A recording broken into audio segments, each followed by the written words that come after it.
mama wote. Tunamtaka Bwana na nguvu zake. Tunamtaka Bwana na nguvu zake.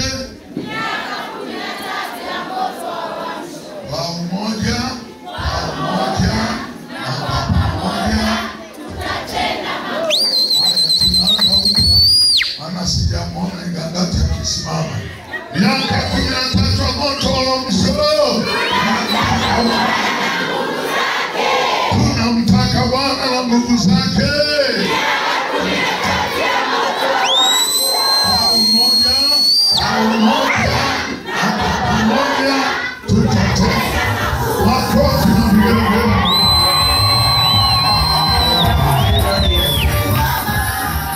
Yesu ni mwamba. Mpigie simu Eliudi naye anafahamu.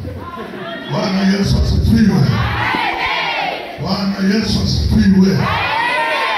Sasa bado kuna watu tumewaacha kwenye kauli mbiu ya kina mama. Sijakubali hiyo mimi. Amen. Mama ni kitabu gani? Mambo ya Nyakati wa Kwanza 16:29. Neno la Mungu linasema, mpeni Bwana utukufu wa jina lake, leteni sadaka, mje mbele zake, mwabuduni Bwana kwa uzuri wa utakatifu.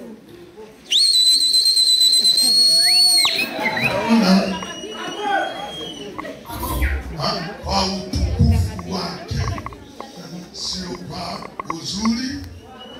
Unachanganya fulani ya makajuzi. Tunataka tuirudie pale tusiwe tunakosea. Nyakati wa pili sura ya 10. Nyakati wa kwanza sura ya 10. Twende pole pole. Nyakati wa kwanza sura ya 16. Wale wanasema 19. Nyakati wa kwanza sasa hii ndio maana tunahitaji ule mtambo wa kuwa unaandika. Bwana Yesu asifiwe. Kanisa likisha kuwa lazima mtambo wa kuandika uwepo, ili hata tunaposifu nyimbo ziwe zinaandikwa wapi. Ingangati tumeikamata hiyo ya IT. Tumeikamata hiyo. Takiwa itendewe kazi. Nyakati wa kwanza sura ya 16 mstari wa 20. Haya, twende wote. Nyakati wa kwanza Sura ya 16 mstari wa 29. unasemaje? Mpeni Bwana utukufu wa jina lake, leteni sadaka, mje mbele zake, mwabuduni Bwana kwa uzuri wa utakatifu. Kwa utakatifu Wake. sio kwa uzuri wake, kwa utakatifu Wake. usema kwa utakatifu wake. Kwa utakatifu wake. Kwa uzuri wa utakatifu wake. Kuna Biblia ambazo zinakuwa zinananii zile ambazo sawa Gideoni na nini, naweza kukutana na kitu tofauti kidogo. Jina la Bwana Yesu libarikiwe. Mungu awabariki. Nilikuwa na mashaka kwa sababu sikukuu ilitangazwa nikiwa sipo, ila niwapa maagizo kwamba tangazeni sikukuu. Nilikuwa nimekwenda kuabudu kule Sinai, lakini namshukuru Mungu kwamba wamama wamefanikiwa hatua hii. Lakini pia nitoe shukrani zangu wakati tukiendelea na mambo na kuweka utaratibu. Mama mchungaji aliugua akawa hoi. Ninamshukuru Mungu kwamba anaweza akaketi, ili Mama Joy naye akatuongezea washirika. Mambo yote yakaenda hivyo. Bwana Yesu asifiwe. Unaweza ukafanya sikukuu, wengine wanalia, wengine wanauma uchungu. Namshukuru Mungu, sinaona leo amerukaruka, si ndio? Makofi kwa ajili ya Mama Joy. Bwana Yesu asifiwe.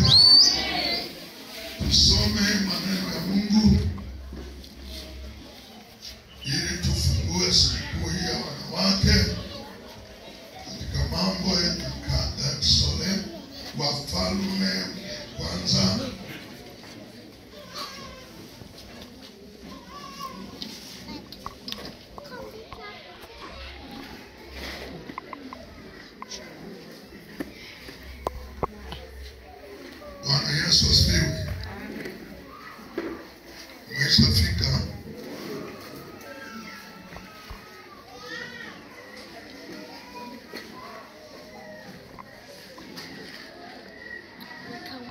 Ni Wafalme wa Pili sura ya 2 mstari wa 19. Wafalme wa Pili sura ya 2 mstari wa 19. Kwa wewe ambaye labda wiki 2-3 haukuwepo, leo ni tarehe iliyopamba ya kuwa na sikukuu ya kina mama kitaifa. Amen. Jamani, haleluya. Na mujibu wa taratibu za kitaifa tumeshazifanya, lakini baadaye tutakuwa na sadaka ya upendo ya kuboresha mfuko wa wanawake wa mahali hapa. Amen. Mmenielewa watumishi wa Bwana? Amina. Sadaka ya upendo ya kuboresha mfuko wa wanawake wa mahali hapa. Kwa hiyo andaa sadaka nzuri ambayo itakuwa ni njema kwa ajili ya kuinua idara ya wanawake. Maandiko katika Wafalme wa Pili 2:19, watu wa mji wakamwambia Elisha, angalia twakusihi, mahali hapa mji huu ni pazuri kama bwana wangu amnavyo, lakini maji yake hayafai na nchi huzaa mapooza. Kasema, nileteni chombo kipya, tie chumvi ndani yake. Akamletea, katoka kaenda mpaka chemchemi ya maji, akatupa ile chumvi humo ndani. Akasema, Bwana asema hivi, nimeyaponya maji haya, hakutatoka huko tena kufa wala kuzaa mapooza. Hivyo yale maji yakapona hata leo, sawasawa na neno la Elisha alilolinena. Jamani, haleluya. Amen. Jamani, haleluya. Amina. Niombe kwa ajili ya ujumbe huu. Baba, alibariki neno lako. Baba, nitumie niwe chombo chako tu. Katika jina la Yesu naomba. Amen. Hebu sema amen. Amen. Yaani nachoomba kwako ni amen. Nitahubiri dakika chache, lakini naomba amen. Bwana Yesu asifiwe. Amen. Bwana Yesu asifiwe. Amen. Ujumbe wetu, kichwa cha ujumbe kinasema Bwana anaweza yote. Geukie mwenzako, mwambie Bwana anaweza yote. Bwana anaweza yote. Nabii Elisha ni mtumishi wa Bwana. Leo na ujumbe wa kinabii. Nabii Elisha ni mtumishi wa Bwana aliyeitwa na Bwana baada ya kuwa amekutwa ana kazi zake. Alikuwa na ng'ombe waliokuwa wakilima, akiendelea na kazi zake. Hakuwa na wazo kwamba Bwana atamwinua kwa ajili ya utumishi, wala hakuwa na ndoto hiyo. Wakati Elisha anaendelea na kazi zake, Biblia inasema Mungu alikuwa anatafuta mtu ambaye atafanya kazi na Elia kwa ajili ya utumishi. Bwana akamwambia Elia, pita utakutana na mtu ambaye yuko analima kwa kutumia ng'ombe, mpake mafuta awe sehemu yako kwa ajili ya utumishi. Baada ya Elia kwenda, akamkuta mzee Elisha analima kwa kupitia ng'ombe zilizokuwa zinakokota jembe. Alipofika pale, akamwambia Bwana amekupaka mafuta kwa ajili ya huduma. Elisha akamwambia Elia, anaomba uniruhusu niwachinje hawa ng'ombe, niwapatie watu wale nyama na sisi tule nyama. Baada ya hapo nitaondoka, nitaacha kila kitu, nitakwenda kutumikia. Jambo hilo lifanyika.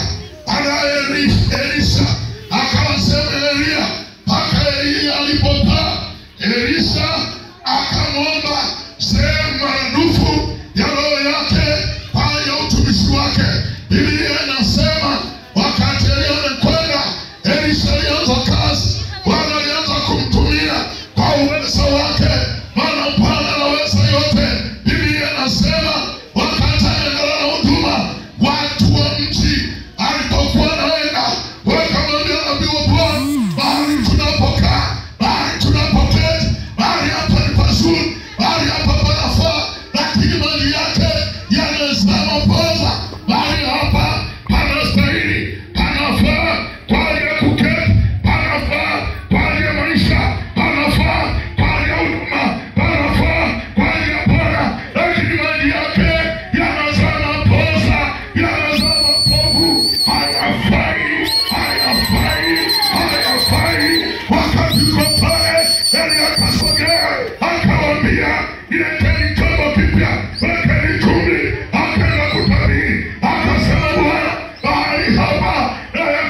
anaweza yote.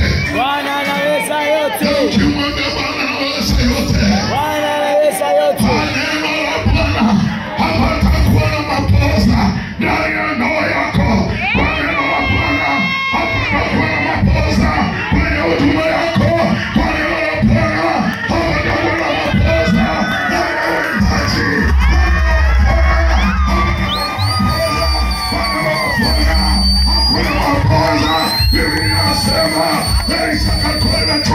Alipotupia mapoza yakaondoka, hali ya kufa kiroho ikaondoka, hali ya kufa itaondoka, hali ya magonjwa itaondoka, hali ya mateso itaondoka.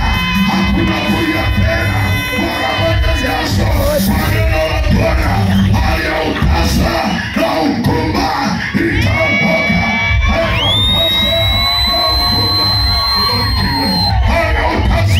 Na ukumba itaondoka, haya kila aina itaondoka. Hakuna kuzaa makosa, hakuna kuzaa makosa. Kwa neno la Bwana, huduma yako haitazaa makosa, huduma yako haitazaa makosa, karama yako haitazaa makosa.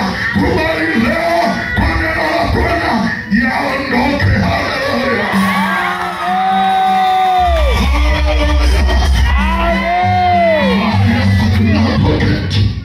Kuna hali ya makosa, ila ni pazuri. Neema ipo ni pazuri, huduma ipo ni pazuri, upako upo ni pazuri, waimbaji wapo ni pazuri, vyombo vipo ni pazuri, neema Bwana ipo ni pazuri. Kuna roho ya kuzaa mapoza, watu wanapoza, hawatembei kiroho. Mtu aliyepoza unamfahamu, mtu aliyepoza unamwelewa, unajua anavyotembea kwenda kwenye ibada, unajua anavyokwenda kwenye kuomba, maana amepoza. Unajua anavyokwenda kwenye utoaji, maana amepoza. Mahali hapo panasema poza, ila kwa neno la Bwana, kwa neno la Bwana hapatakuwa na kusema poza. Kwa neno la Bwana hapatakuwa na shida tena. Neno la Bwana, simama mahali ulipo, tunakwenda kuingia kwa Bwana. Hapatakuwa na mapoza, hapatakuwa na shida. Simama mahali ulipo, huduma yako ili itembee, huduma yako ili isimame, maisha yako ya kiroho yasimame. Lazima tuende mbele za Bwana ili usizoe mapoza. Yatosha hali iliyotokea nyuma. Wengine wanajiuliza, sijui nitatendwa, sijui nafanyaje, sijui nitakemea. Yatosha. Kuanzia leo hapatakuwa na kuzaa mapoza tena, hapatakuwa na shida. Inua mkono wako tu tunapokwenda kumwabudu Bwana.